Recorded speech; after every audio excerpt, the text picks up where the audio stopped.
శివయ్య గుడిలో కార్తీక దీపాలు వెలిగించేకైతే వెళ్ళానని చెప్పాను కదా, అక్కడ వైషు పడుకోనింది. మళ్ళీ నిద్ర లేచింది కానీ పూజకు ముక్కోవాలని మేమే నిద్ర లేపినాము.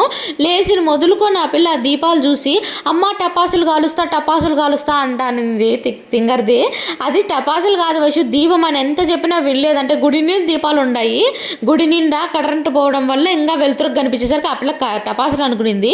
పాపం దీపావళి రోజు టపాసులు కోసం ఎంతగా ఏడ్చిందో, అవి తీసుకొచ్చినాక కాల్చను అనేసి అంతగా ఏడ్చింది.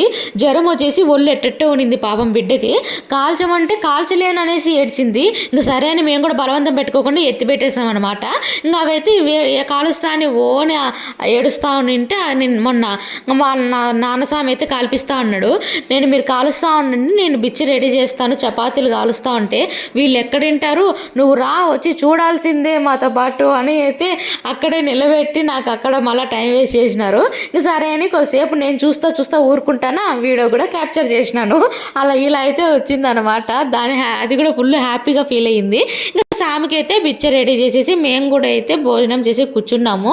సామికి ఇంకా టమోటా లాగా చేశాను. ఇక్కడ కొబ్బరి పచ్చడి అయితే బయట నుంచి తెచ్చుకునింది అనమాట. వీడియో నచ్చితే